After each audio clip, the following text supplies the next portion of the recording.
مولانا محمد كما صليت على إبراهيم وعلى آل إبراهيم إنك حميد مجيد اللهم بارك على محمد وعلى آل محمد كما باركت على إبراهيم وعلى آل إبراهيم إنك حميد مجيد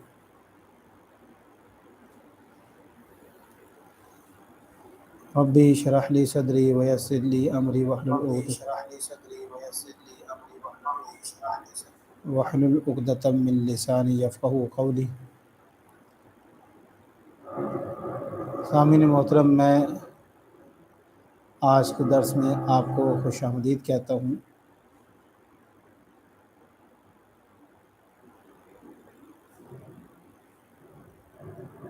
آج ہمارا 16ویں پارے کا اس کا دوسرا نصف ہے ہمارا، اور اس سے پہلے میں یہ ذرا لنک طلباء کو بھیج دوں تاکہ سارے دوست جو ہیں وہ اکٹھے ہو جائیں۔ ویسے ہمارا جو ٹائم ہے وہ تو پورے 9 بجے کا ہے، تو اس حوالے سے بھی ہمارے پاس کچھ نہ کچھ تو وقت ہے، 5 منٹ، تو تب تک میں ذرا طلباء کو، بچوں کو گروپ میں بھیج دوں۔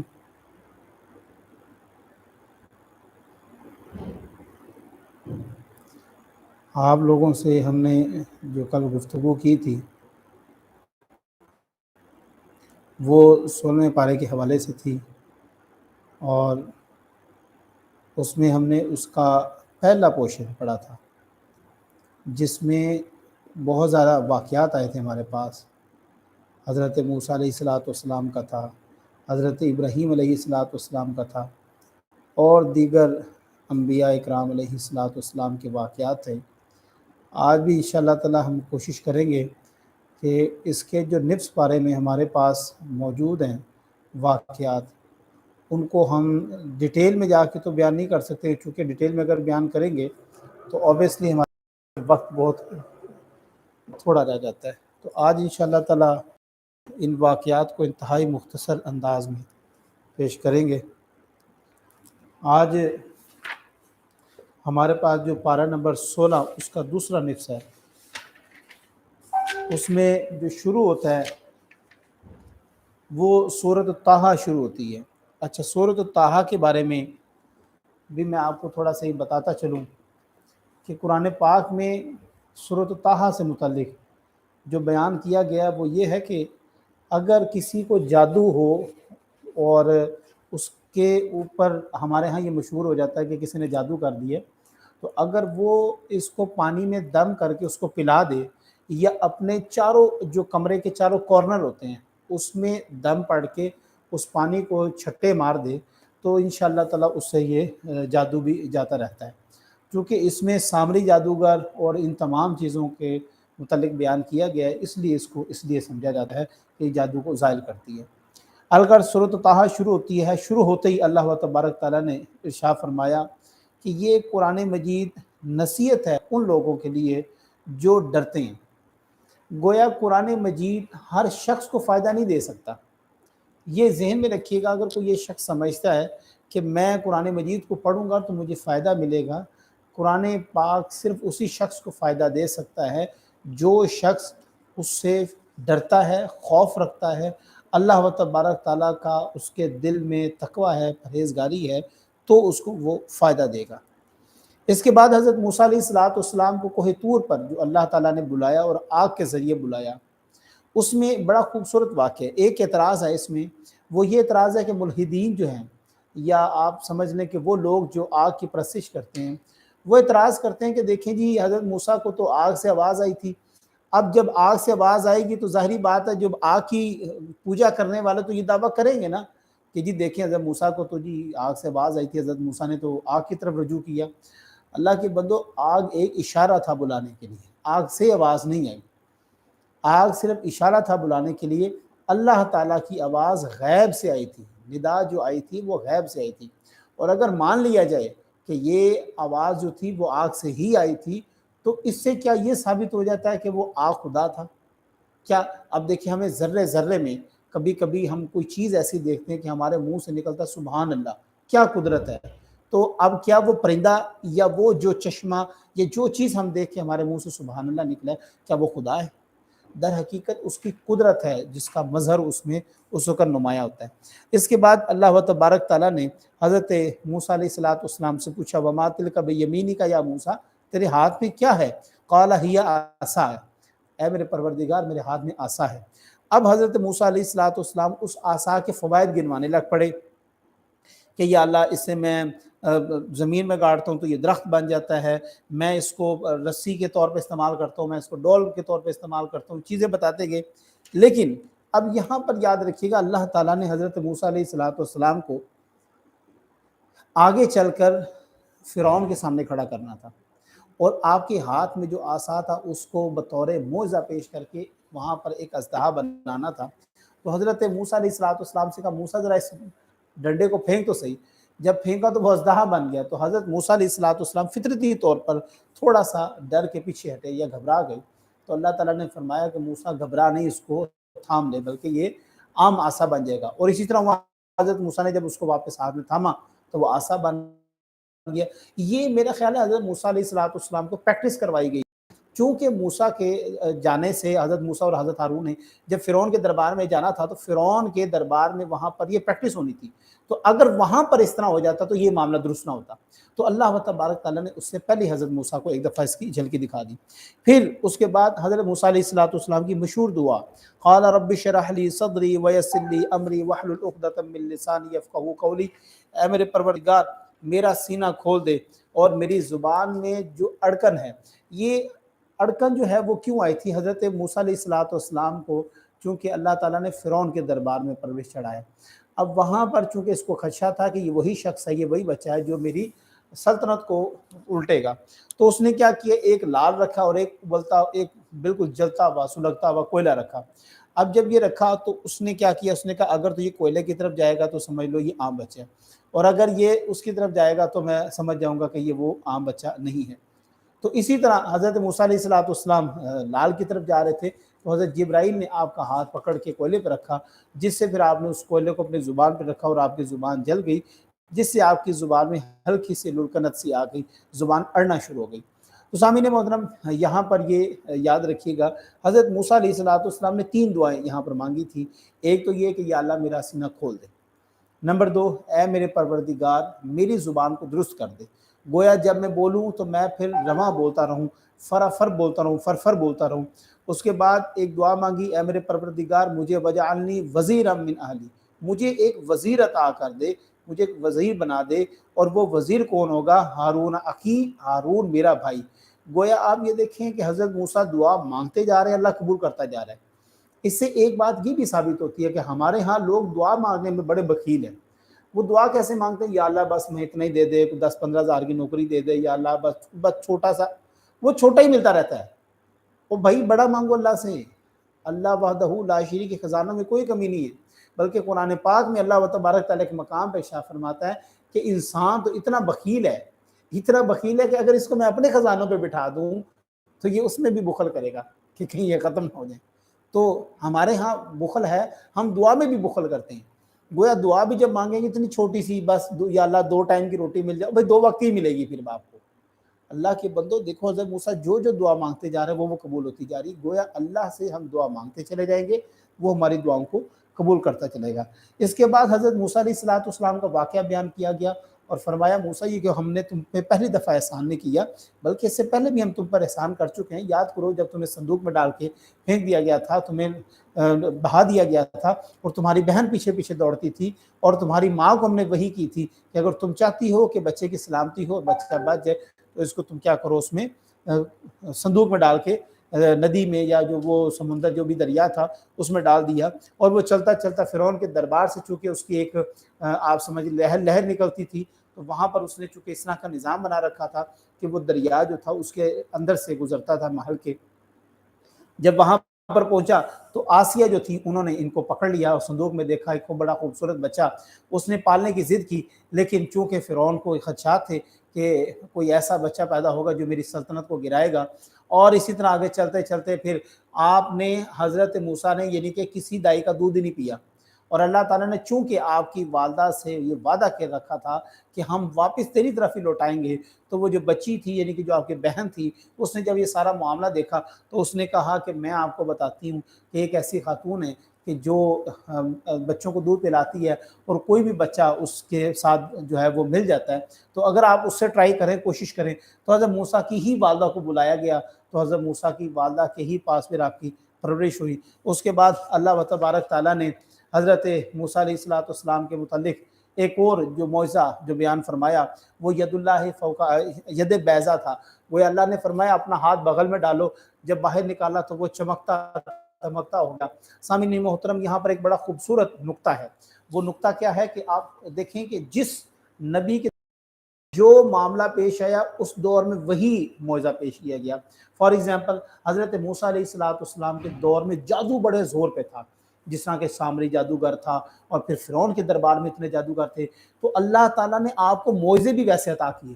اور اگر حضرت عیسیٰ کا دور دیکھتے ہیں تو حضرت عیسیٰ کے دور میں طب جو تھی، طب وہ بڑے عروج پہ تھی، جس کو آپ آج کل میڈیکل کہہ لیں، وہ بڑے عروج پر تھی۔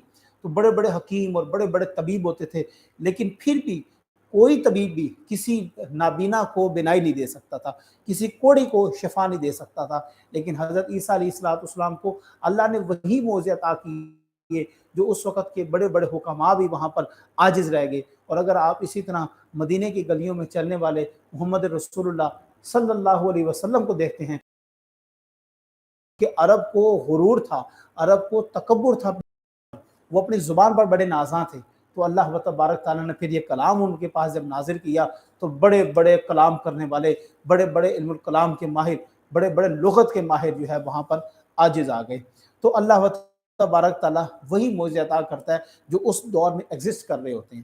سامعین محترم، آگے اگر چلیں تو پھر اسی پارے میں جادوگروں سے مقابلے کا جو اللہ تعالیٰ نے وہ ذکر کیا، جب جادوگروں نے حضرت موسیٰ کو دیکھا، حضرت موسیٰ اور ہارون کو، اللہ تعالیٰ نے فرمایا کہ تم جاؤ اور جا کے موسیٰ تم اور ہارون جاؤ اور فرعون کے دربار میں جا کے اس کو سرکش ہو گیا، اس کو سمجھاؤ کہ تم واپس آؤ۔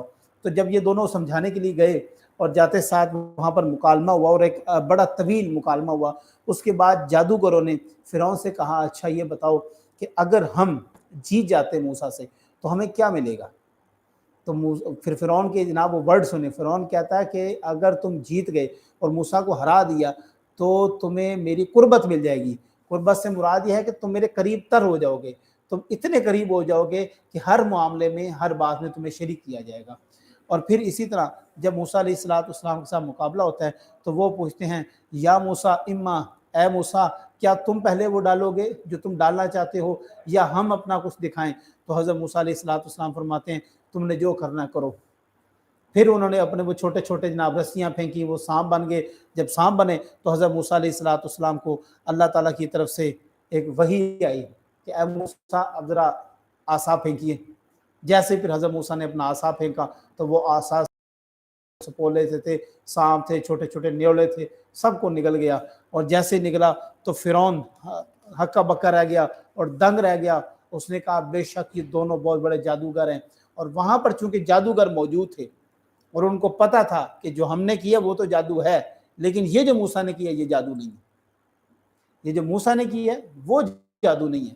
فوراً وہ وہاں پر سجدے پہ گر گئے اور توبہ کی اور استغفار کیا اور ایمان لیا حضرت موسیٰ پر۔ اب فرعون کو حضرت موسیٰ کے وہاں پر معجزہ دکھانے پر اتنا غصہ نہیں تھا، جتنا غصہ یہ تھا کہ وہاں پر کھڑے 200-300 لوگ جو تھے، بڑے شرفاء تھے، جادوگر تھے، بڑے بڑے ان کے نام تھے، وہ لوگ سجدے میں گئے۔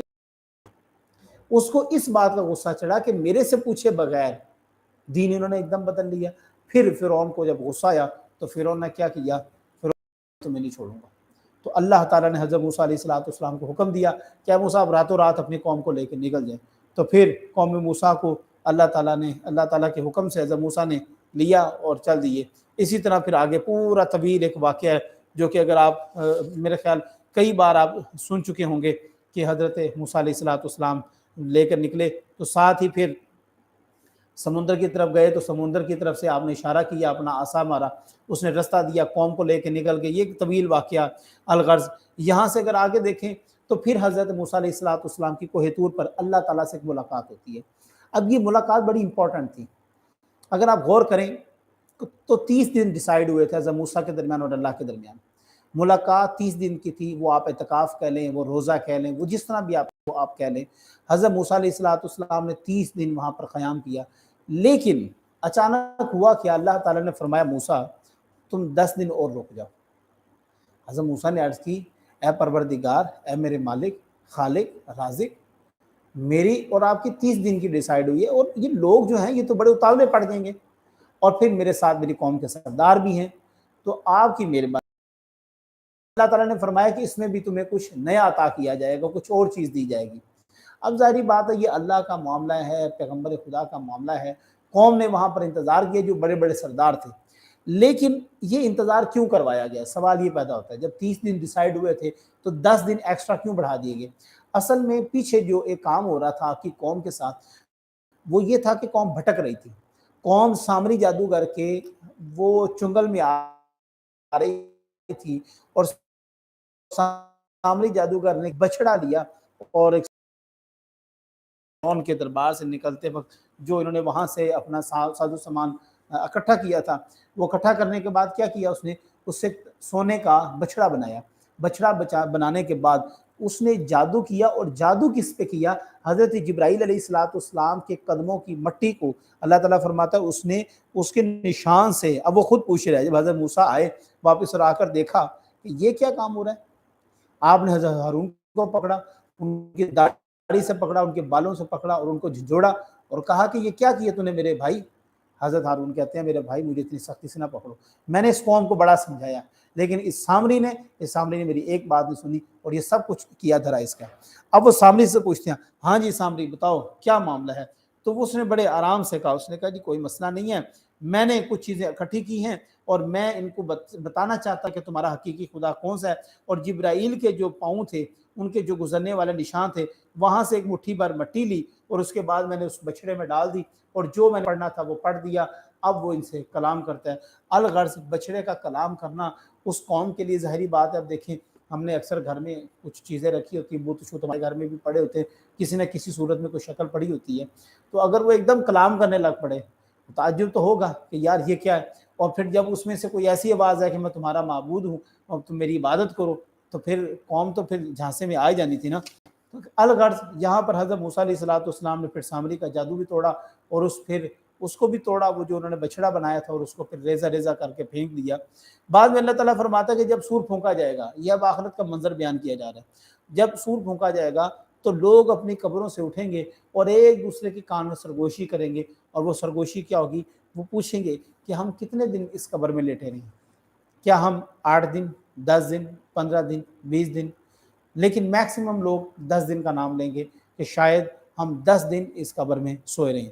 اچھا یہاں پر ایک بڑی خوبصورت بات کہ اللہ تبارک تعالیٰ سور پھونکنے سے پہلے جو علامہ جلال الدین سیوطی رحمۃ اللہ تعالیٰ بیان کرتے ہیں اپنی کتاب فرشتوں کے حالات میں، عجیب فرشتوں کے حالات میں، فرشتوں کے عجیب و غریب حالات میں، وہ فرماتے ہیں کہ اللہ تبارک تعالیٰ قیامت والے دن جب قیامت برپا ہوگی سب کو موت دے دے گا، یہاں تک کہ اسرائیل یعنی کہ جو موت ہے جس کو ہم موت کے نام سے جانتے ہیں اس کو بھی موت دے دے گا. اور جب اس کو بھی موت آئے گی تو ہر طرف سناٹا ہوگا، ہر طرف بالکل چٹیل میدان، جس نے قرآن پاک میں اللہ نے ارشاد فرمایا تھا ہم بالکل ایسے ہموار کر دیں گے زمین آپ. اور پھر اللہ تعالیٰ فرماتا ہے کہ اس دن پھر ہم پکاریں گے ہاں ہے کوئی. اچھا آگے اس کے ایک بڑا خوبصورت نقطہ اللہ تبارک تعالیٰ نے فرمایا، اللہ فرماتا ہے اس دن کسی کی کوئی سفارش کوئی فائدہ نہ دے گی، ہاں سوائے اس کے کہ جس کو میں نے اللہ کی طرف سے، یعنی کہ گویا اللہ کی طرف سے جس کو سفارش کا اذن ہوگا، یعنی کہ اجازت ہوگی.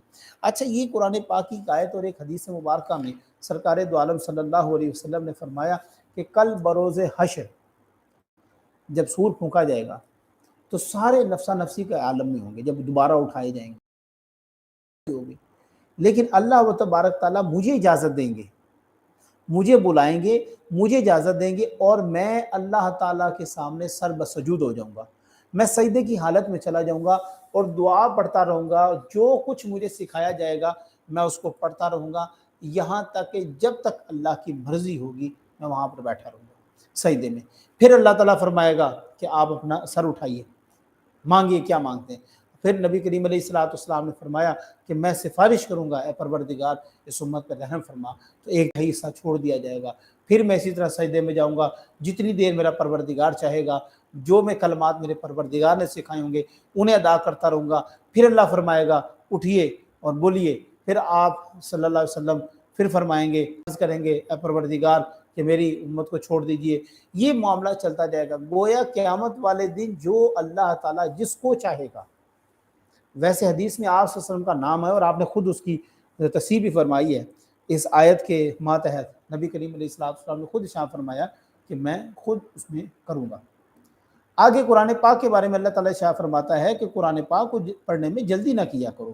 اچھا، اب یہ بات تو ویسے یہ ہے نبی کریم علیہ السلام سے متعلق کہ آپ قرآن پاک کو تھوڑا سا جلدی یاد کرنے کی کوشش کرتے تھے، لیکن اس سے مراد یہ ہرگز نہیں ہے کہ یہ صرف آقا علیہ السلام کے لیے ہی ہے، بلکہ اگر آپ دیکھیں تو یہ بات ہمارے لیے بھی ہے۔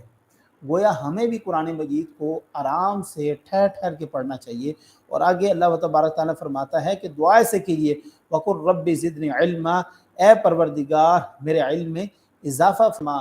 قرآن مجید کو گویا آرام سے ٹھہر ٹھہر کے پڑھنا چاہیے۔ ہمارے ہاں اگر آپ تراویح میں دیکھیں تو قرآن پاک صرف یعلمون تعلمون یعلمون تعلمون سمجھ آ رہی ہوتی ہے، لیکن قرآن مجید کہاں پر یہ نہیں۔ لیکن اب میں کچھ 2-3 سالوں سے یہ دیکھ رہا ہوں کہ قرآن مجید پڑھنے والے بڑے بڑے خوبصورت قراء آ رہے ہیں اور بڑے ٹھہر ٹھہر کے خوبصورت پڑھتے ہیں، یعنی کہ پڑھنے کا سننے کا مزہ آ جاتا ہے۔ اس کے بعد ابلیس کا ذکر کرتے ہوئے اللہ تعالیٰ نے وہی پرانا قصہ جو دوسرے پارے میں ارشاد فرمایا کہ ہم نے اس کو کہا سجدہ کرو، اس نے سجدہ نہیں کیا، اور اس کے بعد لیکن یہاں پر ایک بڑا مین نقطہ بیان کیا گیا، وہاں پہ یہ بیان کیا گیا کہ یہ تمہارا اور تمہاری بیوی کا، تمہارا ابلیس یعنی کہ تمہارا اور تمہاری بیوی کا دشمن ہے، بس وہ تم دونوں کو کہیں جنت سے باہر نہ نکال دے۔ لیکن اس سے پیچھے تک ذرا رہیں کہ وہ تمہارا اور تمہاری بیوی کا دشمن ہے۔ سامعین محترم، میں یہاں پر ایک بڑی خوبصورت بات میرے ذہن میں آئی ہے، یاد رکھیے گا، اس کائنات کے اندر بننے والا سب سے پہلا رشتہ جو ہے وہ میاں اور بیوی کا ہے، اور شیطان کو یہی رشتہ بڑا چبھتا ہے۔ شیطان کی حد تک الامکان کوشش یہ ہوتی ہے کہ وہ میاں اور بیوی کے درمیان سپریشن کروا دے، اور شاید یہ آپ کے علم میں بات ہوگی کہ شیطان کو سب سے زیادہ مزہ، سب سے زیادہ سکون تب آتا ہے کہ جب وہ میاں اور بیوی کے درمیان سپریشن کروا دے۔ اللہ کے نزدیک سب سے جو برا عمل ہے وہ ڈائیورس ہے، اور شیطان کو خاص طور پر اس کو نوازتا ہے، کوئی نہ کوئی اختلاف ڈال کے ان کے درمیان جدائی کر دیتا ہے۔ الغرض آخر میں اللہ تعالیٰ نے بہت ہی خوبصورت بات ارشاد فرمائی۔ اللہ تعالیٰ فرماتا ہے کہ رزق ہم تمہیں دیتے ہیں، تم ہم تک رزق نہیں پہنچاتے، یہ رزق پہنچانا ہماری ذمہ داری ہے۔ گویا یہاں پر یہ بات کا بالکل خلاصہ کلام ختم کر دیا کہ جو شخص یہ سمجھ رہا ہے کہ میں صبح سے لے کے شام تک دن رات محنت کرتا ہوں، رزق کماتا ہوں، ایسا نہیں ہے، بلکہ یہ پروردگار نے ہمارے نامہ اعمال میں لکھ دیا ہے، ہمیں رزق مل کے ہی رہنا ہے۔ اور حضرت علی کا وہ قول جو ہے وہ بڑا خوبصورت آپ نے فرمایا کہ رزق انسان کو اس طرح تلاش کرتا ہے جس طرح موت تلاش کرتی ہے۔ گویا انسان کو جس طرح موت تلاش کرتی ہے ویسے ہی کیا کرتا ہے جی، رزق انسان کو تلاش کرتا ہے۔ تو ہمیں معاش کرنا چاہیے، تلاش رزق کی تلاش بھی کرنی چاہیے، لیکن جو سب سے ضروری امر ہے پروردگار عالم کی وحدہ لا شریک کی جو تلاش ہے وہ سب سے ہمارے لیے زیادہ ضروری ہے۔ سامعین محترم، آج ہمارے 16ویں پارے کا دوسرا نصف ہمارا ختم ہوا۔ انشاءاللہ تعالیٰ کل ہم 17ویں پارے کے اول نصف سے ہم شروع کریں گے۔ دعا ہے کہ اللہ تبارک تعالیٰ ہماری بارگاہ میں، اپنی بارگاہ میں ہماری یہ چھوٹی سی حاضری کو بھی قبول فرمایا کرے، اور سامعین محترم آپ سے درخواست یہ کہ پورے 9 بجے کوشش کیا کریں، حاضر ہو جائے کریں، کیونکہ میری کوشش یہ ہوتی ہے کہ 10 سے 15 منٹ کا یا 20 منٹ کا میکسیمم وہ ہمارا درس ہو، تاکہ سننے میں بھی آسانی ہو اور تمام لوگ شوق اور ذوق سے سنیں۔ اپنی دعا میں یاد رکھیے گا۔ جزاک اللہ، اللہ حافظ۔